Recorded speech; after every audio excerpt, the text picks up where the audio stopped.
Welcome back to part 2 of lesson 4 on the Mandolin Masterclass Study Group. This lesson 4 covers a lot of territory, but primarily this lesson is about arpeggios. And so in this video, I want to give you 2 easy patterns for playing arpeggios. But first I want to talk to you about just what is an arpeggio. The name arpeggio means basically a broken chord. And what it means is that you take the notes of a chord and instead of playing them all together, you break them down into individual notes.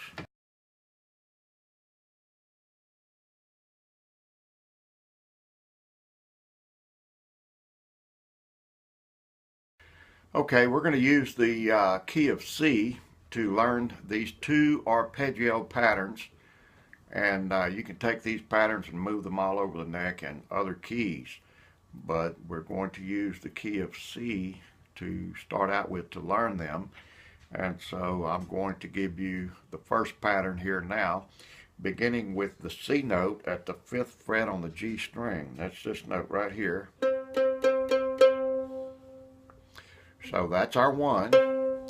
Our number 3 note will be 4 frets above that, which will be here at the 9th fret. So we've got the 5th fret, then the 9th fret.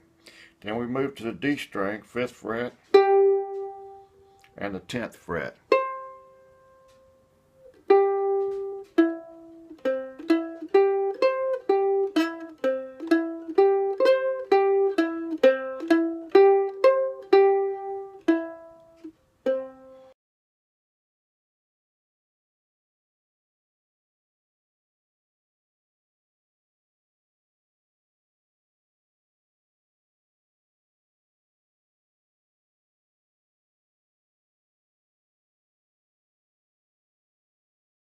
Okay, now the next pattern that we're going to learn, the second arpeggio pattern, will be roughly based on a chord shape.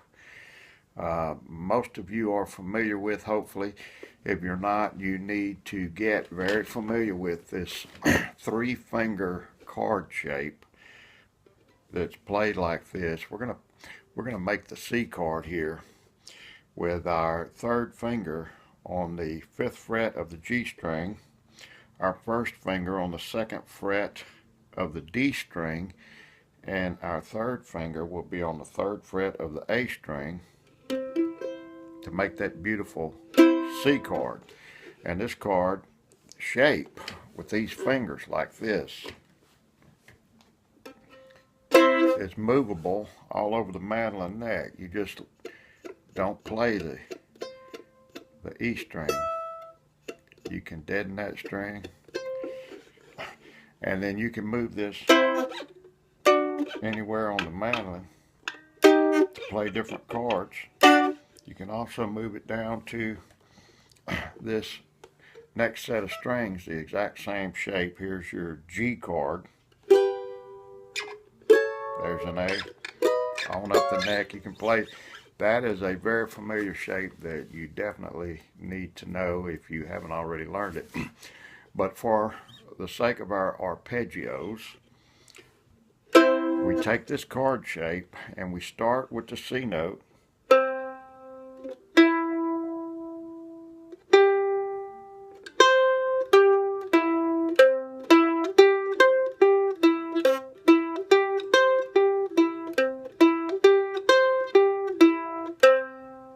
Beautiful arpeggio.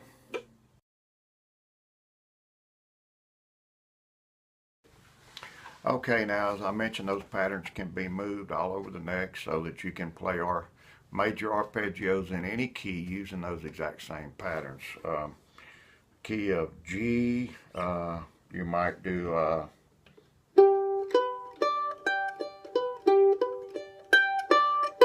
there's pattern 1.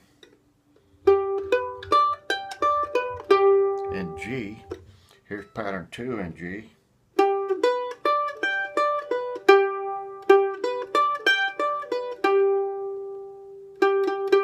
A.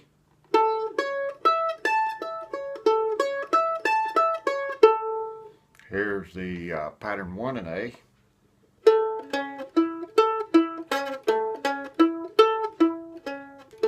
And of course you could do it here.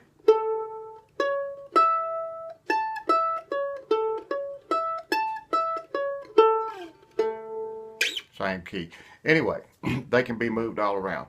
Now, the point eventually is that we need to learn how to be comfortable with these arpeggios and all the different keys, and we need to be using them to improvise. There's a lot of work ahead of us to learn these arpeggios. I have included with this lesson some downloads. One will give these shapes, just same images you see here in the video. Another one will be a TEF file for those of you who have tablet, and these will play the arpeggios, both shapes, all the way through around the circle of fifths beginning in the key of C. I'll also include a PDF with tablature for that, and a second PDF with the standard notation for that, for those who do not have tablet. But you can use these resources along with the MP3 that Brad has given with a circle of fifths, and practice these arpeggios, playing them all the way around, so that you can learn where they are by ear, possibly by the beginning, the key, note name. But these are important exercises that we should work on in the weeks ahead, and I will hopefully make another video in a day or two doing exactly that, playing these arpeggios around the circle of fifths. For now, have a good weekend. Peace, love, and mandolins.